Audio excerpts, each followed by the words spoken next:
In a world where so much of our industry is defined by scale, speed, and relentless optimization, every so often you encounter something that quietly but profoundly redefines what actually matters.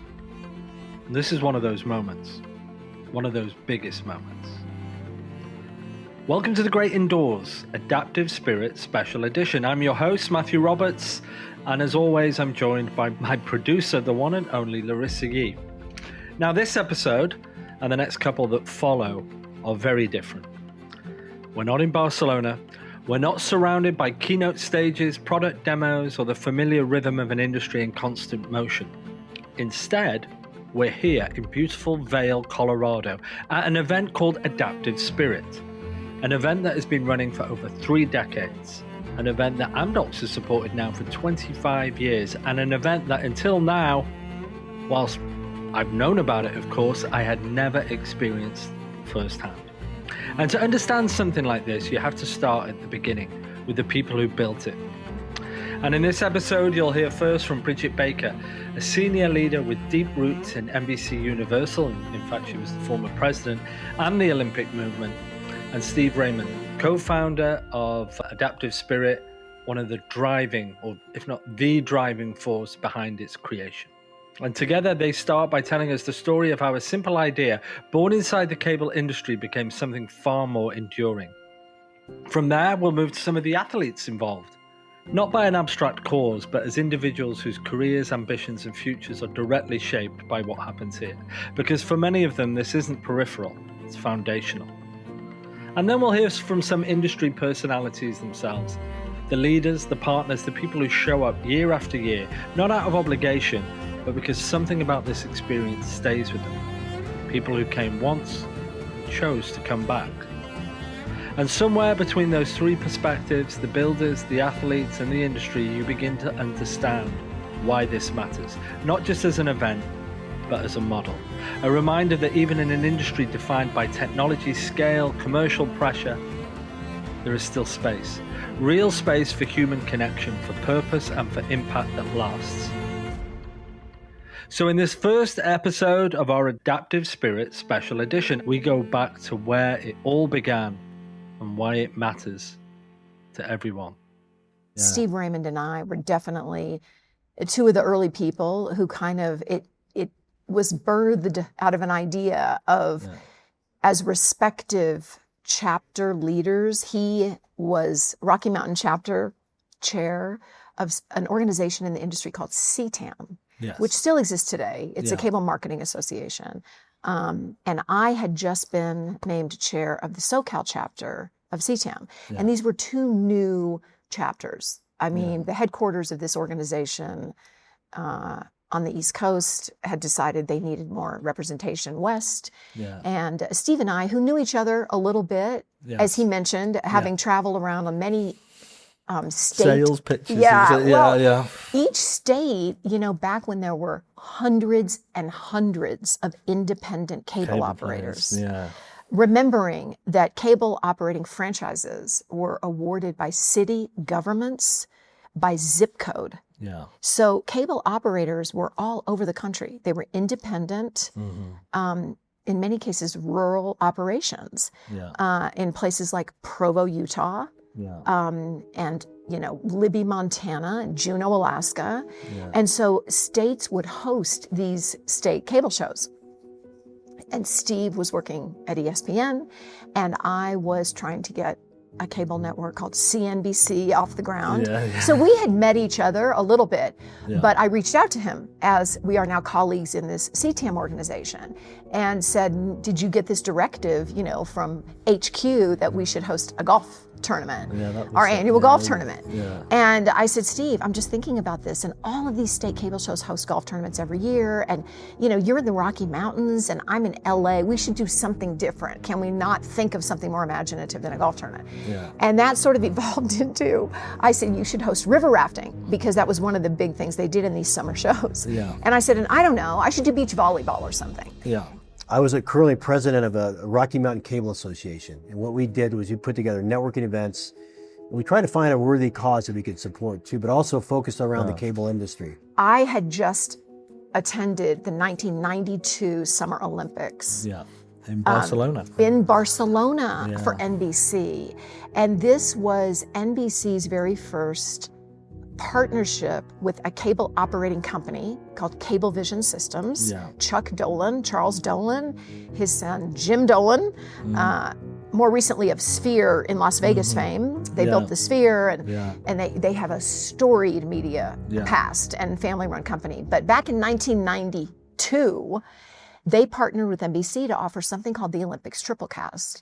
And it was a pay-per-view offering for cable customers. So we were way ahead of our time, but it was truly a cable broadcast partnership for the Olympics. And I had just come back from sort of that experience. And it was my very first Olympics.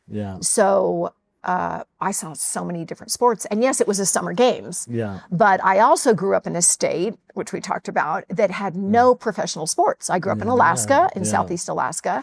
And so I had seen a lot of more alternative sports anyway, you know. So I contributed in sort of building bridges to the NBC Olympics unit, simply because in many ways we got very lucky with our timing. NBC also knew they were going to have the 1996 Atlanta Summer Games. And so our very first ski tam, it's called Adaptive Spirit now. Back then formerly it was known as ski tam. Exactly. It was it was a play on CTAM, which by the way stood for Cable Television and Administrative Marketing or something. But anyway, Ski Tam was the name that Steve and the team out here gave it. And it really caught on. And so I just kind of, again, we were newbies in all of this. I said to Steve, let me reach out to this Olympics group at NBC. So it took some effort, but I got through to someone there and said, we're trying to start this, explained it. And it didn't hurt us either that the US OC, the US Olympic Committee, is headquartered in Colorado, just down the road away in Colorado Springs. And I think we got a contact there right off the bat, a wonderful guy named Charlie Hubner, who worked with the organization for many years. And so, yes, we were starting to build these bridges. I was working at ESPN, and a good friend of mine named Bob Mazur, he had been paralyzed in a ski accident in Vail 43 years ago. But he made the U.S. disabled ski team, and he was a slick skier. And when he told me that the U.S. disabled team was going to be disbanded. They lost a big sponsor from U.S. Skiing. And one of my co-chairs at CTAM on the Rocky Mountain also knew the head coach of the disabled team. So he heard the same story. And here we are in Denver, Colorado, the Rocky Mountain region. Why don't we do something around skiing to create some energy that we could maybe save the team? So we started to put together an event, a 3-day event where we'd have sponsors or companies from the cable industry would come and sponsor. We paired them with an athlete from the team. They could build a relationship, spend time with them, learn about what they do. And we had 250 people show up that first year. And for those of you who know about ski film, Warren Miller is a famous ski filmmaker. I knew his son pretty well, and I got Warren to come speak at Adaptive Spirit, then called Ski Tam. Warren was a pioneer not only in skiing, but he also had a lot of adaptive athletes in his films. 1995 was the very first Ski Tam, and I think the following year is when we had the association with the disabled ski team. And it was an important shift because, again, going back 3 decades, the big operating companies, the MSOs or MVPDs or cable companies, however you'd like to refer to them today, were not exactly in the beginning, the Rocky Mountain chapter is doing a ski weekend in Vail, Colorado. I don't think so. It absolutely was perceived as a boondoggle. And that, the companies are paying to send their representatives, whether it's either on what we used to call the programming side, which would be the NBC team or the Viacom team or the HBO team, or the representatives from Comcast, Cox, Charter, Mediacom, all the cable companies. So it wasn't as if in the beginning they opened their arms and said, oh my gosh, the Colorado chapter, geniuses, those guys out there, starting a ski weekend. No, that is not how they reacted. They reacted like, we're not doing this. We're not sending our people out there for a boondoggle skiing. And it was truly attributed to Steve Raymond, his personal relationships. He had a friend who had been injured on a ski mountain. Yeah, that's right, yeah. He had gone through some really personal, and he heard personal experiences, and he heard through his friend. Yeah. And another shout out, Ginny Overbaugh, Ginny Cause, who was Steve's vice chair for the very first ski tam, also was involved with the U.S. ski team in some capacity. So she knew about this funding need over there, really more of a crisis. If they did not get some funding, it was going to sort of disband. And because of Steve's personal experience, et cetera, they had this idea, we should be,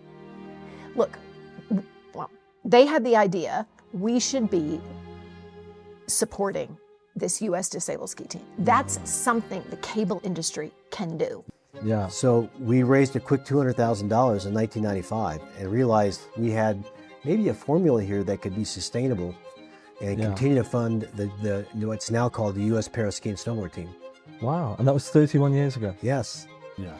And our perspective on that is because, again, Steve from ESPN, myself at NBC, Universal, later Universal, we were considered programmers in affiliate sales to all the cable distribution companies, right? Yeah.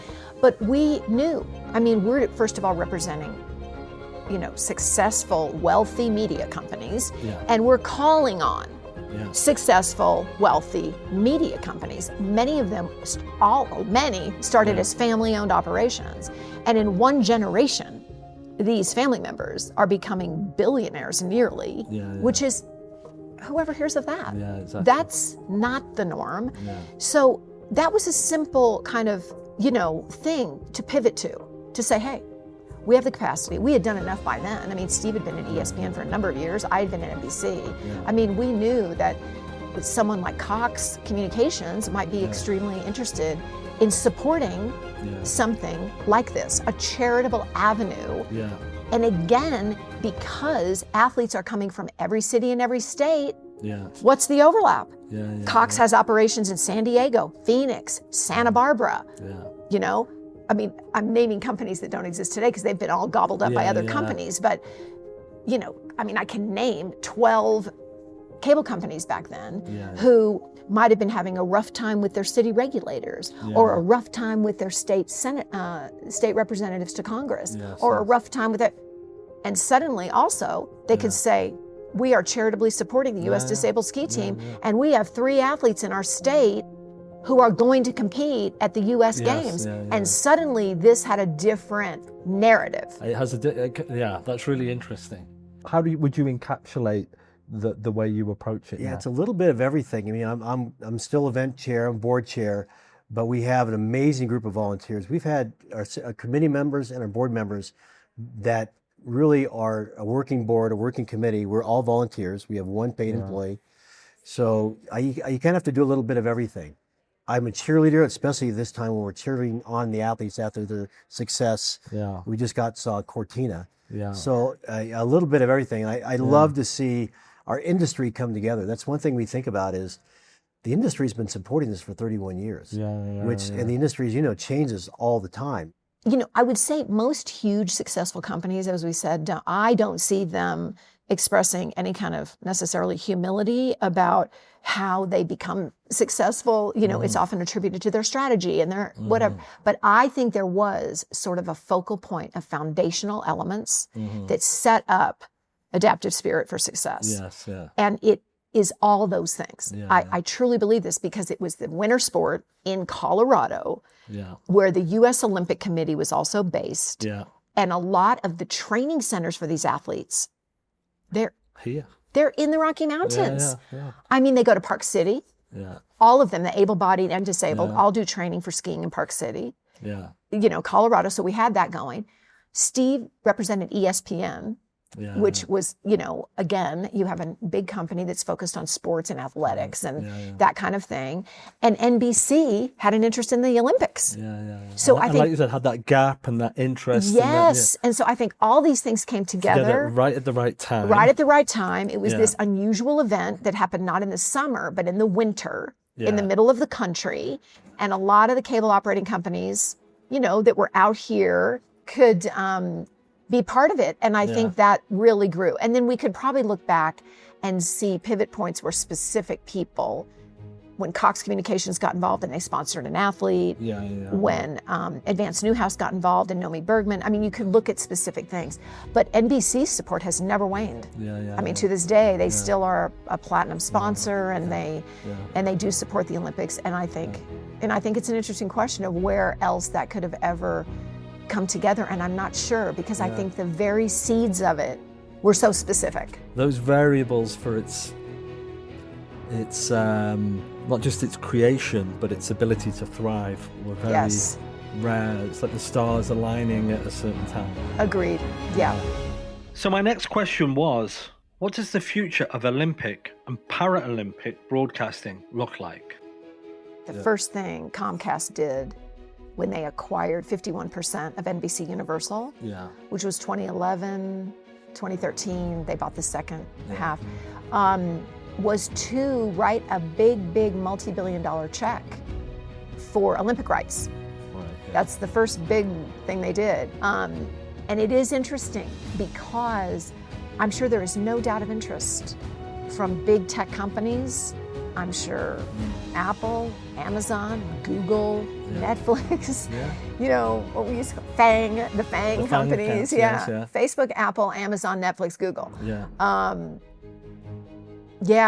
Why wouldn't they come in with a big check and try to get rights themselves? They're going after the rights of everything else, from NHL hockey to Premier League soccer to Formula One to NFL. But to my point on, they're acquiring the rights to everything. So it's interesting to think about how that might evolve. I think as long as, and we didn't mention Peacock, as long as, you know, the Comcast, NBC, Peacock piece of it can be the continued, you know, host broadcaster in the US, I think it's a very, very important asset to the Comcast Corporation. I think that, you know, certainly I hope this continues to go strong. And I think as long as we support it in the same, you know, method that we have, these athletes are just tremendous human beings. Incredible. They're so inspirational, which is how we set up the first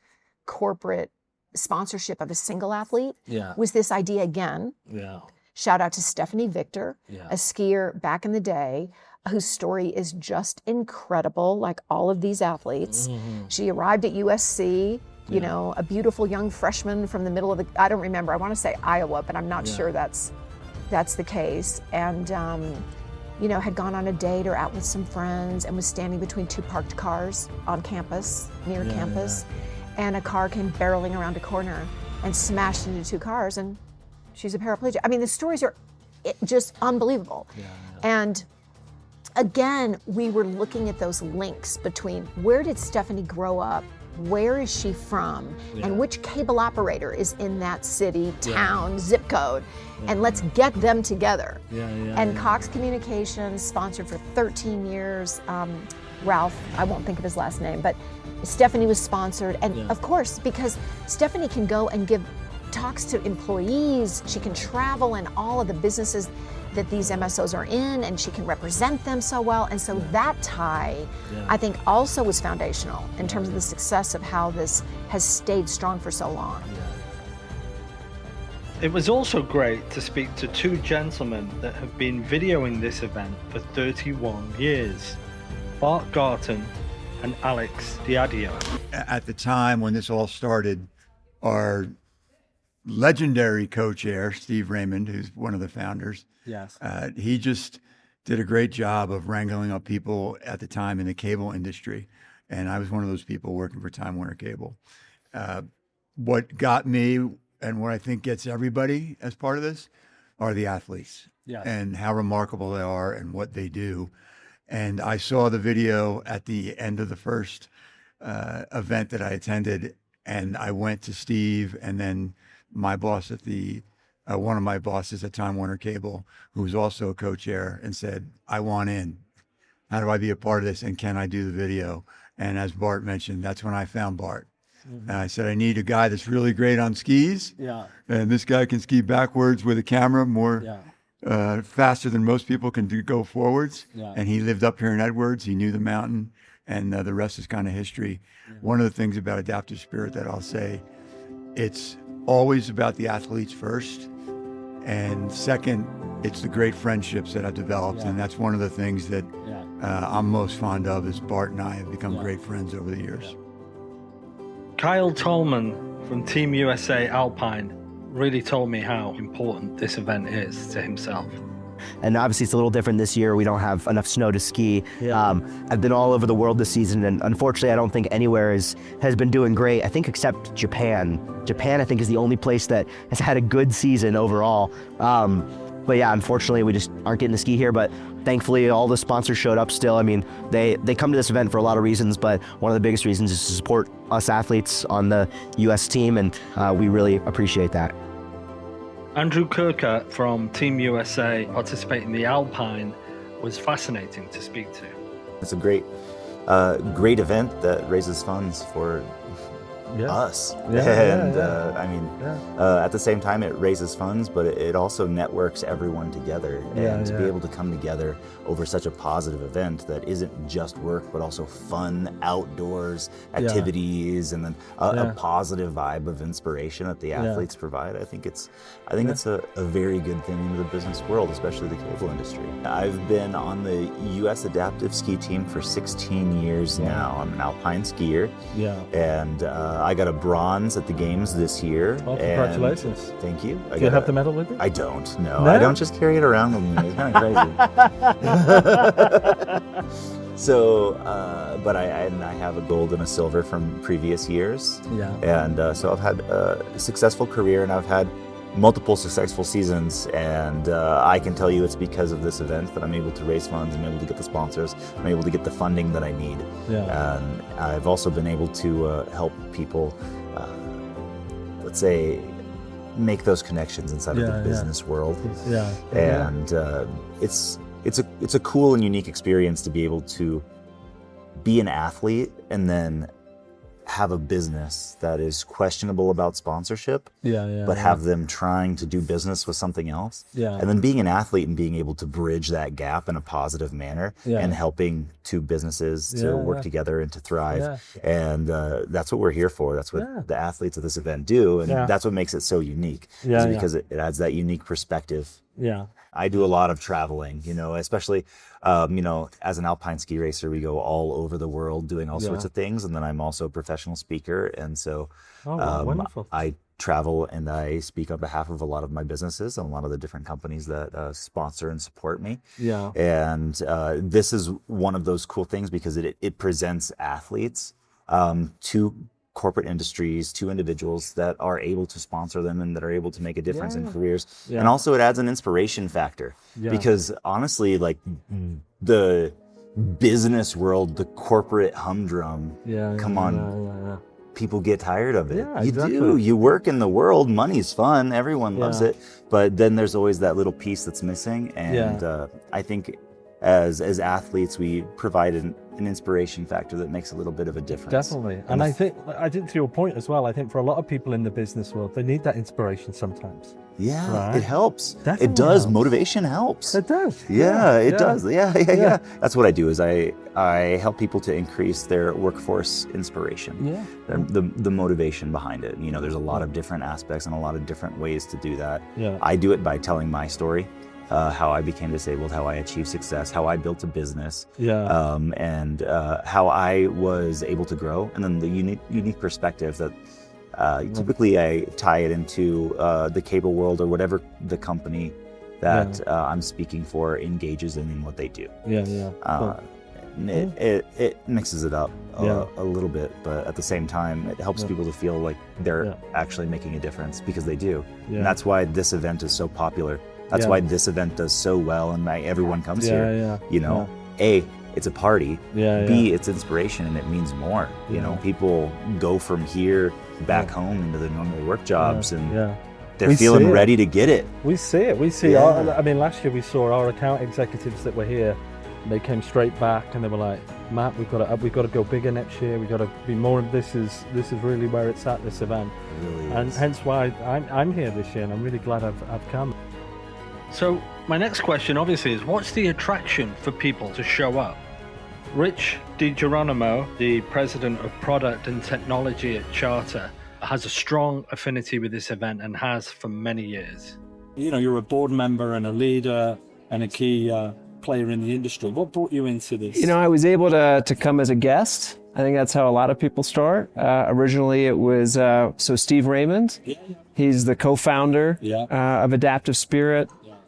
He was working at ESPN at the time, and he invited me and my family here. And, you know, oftentimes I say, you know, we got too much going on in life and say no. But we said, you know, we'll give Adaptive Spirit a shot. And, you know, from the moment I had my first conversation with an athlete, I recognized this was something different. Exactly. This is a different type of event. And the fact that my kids were able to go ski, you know, with a Paralympian, and they could kind of understand that, like, there's no excuses. You know, there's really no, that limitation can be overcome. And for not just me, but for our kids to kind of see that at a very young age, and they've been able to come now for many, many years, I kind of got hooked. And through that process, I was first asked to be part of the sponsorship committee. So trying to get sponsors to come in, to retain them. And we did a good job doing that, where we now sell out this event.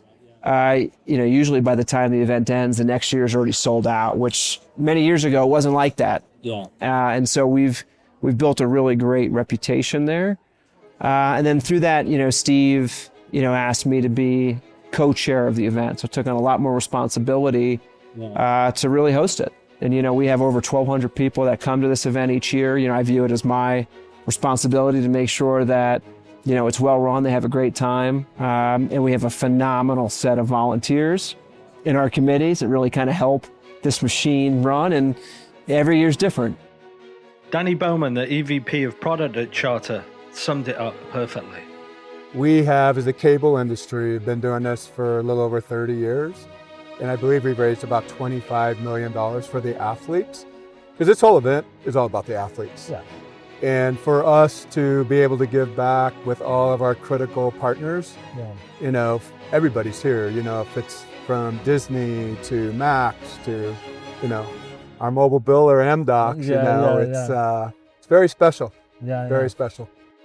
Nomi Bergman is a board member at Adaptive Spirit and is someone who has supported this event for many years. And you're not just a participant, you're not just a delegate, right? No, but you're a board member now. You're an active, member of the entire infrastructure at Adaptive Spirit. Exactly. Well, you know, I came for a number of years, and then you just kind of feel like, well, hey, how can I help? So at first I became involved with the auction, which was great fun. So really throughout the year, there was work to do to prepare for the auction. And the auction raises quite a bit of money, and that goes the money from the auction goes directly to the athletes. Right. And so that was terrific. And then eventually, I became a board member. It's just such an honor to be involved, and I love this event. Everybody really is very united around our common purpose for why we hold this event. You know, and we really hold it to together to support the athletes. And without Adaptive Spirit, I don't believe the Paralympic ski and snowboard team would be doing as well as they're doing. You know, we've done so much to support each of the athletes as individuals, and to support the team, to help them to buy equipment. And you know, our athletes have some of the best equipment. Things like that. For me, one of my I think most wholesome things that have happened for me or to me at this event is I've had a chance to inspire some young athletes that have worked and been a part of this program, and then also Nomi Bergman, who has been inside of the cable industry and is a pretty prominent name, has been a believer of mine for a very, very long time, and has supported and believed in me. And I think just having genuine kindness from an individual that truly cares not just about how you ski, and not just about the business world, and not just about what you can provide, but also just to see someone who wants to openly and willingly help makes me want to give back more. And that's just kind of, I think, what this event is about, you know. And there's the fun, there's the crashing, there's the skiing, there's everything that happens, and then there's the stuff that happens behind the scene that changes the lives of the athletes. And you know, if it wasn't for the support that I have acquired from this event, I couldn't have continued my career. You know, through this event, I work on a nonprofit program where I inspire and mentor young athletes that are up and coming on how to speak, on how to be professional, on how to raise funds and be professional athletes, especially in the Paralympic and adaptive world. That's something that's needed, and I wouldn't be there without this event. That's wonderful. And you know, to be able to see the lives of young people change for the positive is something that's awesome, and it's something that I love to do, and this event has given me that outreach. I tell this story all the time. 2002 was the first time it was a Paralympic year that Adaptive Spirit was involved in, and Bart and I had the privilege to go to Salt Lake City and film the athletes in the Paralympic performances. When we created this video to show at our event about their accomplishments and everything that happened, it was Bart, myself, and Steve Raymond in a room. And we wanted to show Steve because it was our first time doing something like that for our audience. And when we finished watching it with Steve, all three of us just started crying. Oh, wow. And that was pretty special to me. That's when I knew personally that this was in my heart and I'd be a part of this forever. Yeah, well, that's wonderful. What's one moment that was a defining moment in all the time and effort and that you've put into there's it? a lot, but I think just to see, we'll talk a lot this weekend about the success of Team USA at the Paralympic Games. So for those of people who know about the Paralympic movement, Paralympic does not mean paralyzed, it means parallel to the Olympic Games. So we started to support the athletes in their Paralympic journeys, and the first games we went to was 2002 in Salt Lake City. So we took a small group of our supporters to cheer on the athletes and understand this is every 4 years, this is the biggest competition of their life, and to represent Team USA is quite the honor. But to me and to our attendees, what it also means is you see this perception change of people, their perception change of people with disabilities. You see what is possible. You see ability, you don't see disability.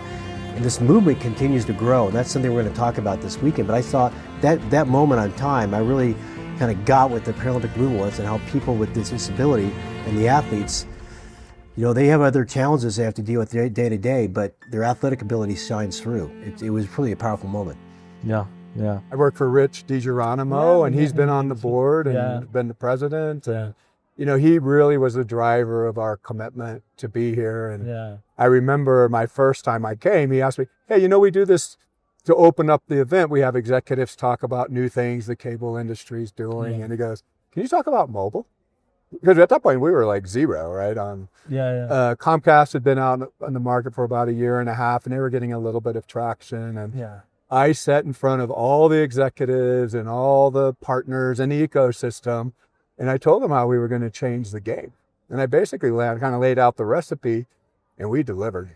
Wow. So much fun, right? For me to see how this is all played out, and just our ongoing commitment. And what's always really fun for me, this is kind of a fun little secret. My birthday is April 6th, and it's always the first week of April. And guess what this event is? Other than this particular one, because Easter was last Sunday. This time it was a second Sunday, but most of the time I end up having my birthday while I'm here. That's cool. So it's kind of fun because, you know, few people know about it. But not only just expressing amazing, you know, resiliency with the athletes and hearing all of their stories, and then I kind of have this little piece that's celebrating my birthday at the same time. It's really special for me. No, that's wonderful. That's wonderful. And this is my first Adaptive Spirit. And, you know, we go all over the world at different tech events. Obviously, you're probably familiar with SCTE. If you were at Samsung, you would have been very familiar with MWC. Oh, yes. I mean, you know, that's the monster. I think Barcelona was my middle name at one point. Oh, really? We just came back. We took the podcast there, and you know, the magnitude of that and the intensity of that. And this is just such a wonderful experience as an event. Yeah, it is. The athletes, the people like yourself from the industry, the venue, it's just incredible. I'm hooked. Well, here's what's unique about this. Has been unfortunately a very dry year in Colorado. It's the lowest, number of inches of snow, I think, with decades. Yeah. And as you look around, you see what you see. This is normally what June looks like, not April. Usually everybody's skiing and, just having all kinds of fun, and the athletes are skiing with you. And, it just gives you a really unique perspective of when you actually, the athletes go to every dinner, because it's all about celebrating, and they participate with you. And just these stories are just unreal. And it really gives you perspective of how critical it is to be resilient and adaptive spirit. And so, as we close this first chapter of our Adaptive Spirit series, what stays with you isn't just how this began, it's what it's became. An idea built by people like Bridget and Steve, carried forward by an industry and given meaning by the athletes at its center. Because somewhere between those perspectives, something quite rare has taken shape. It's not just an event, it's a community. One that connects business with purpose and performance with perspective and ambition with something altogether more human. And for me, this was a first experience of Adaptive Spirit. It won't be the last. And in the episodes that follow, we'll go deeper into the stories, the individuals, and the impact that continues to ripple far beyond Vail. And until then, this has been The Great Indoors.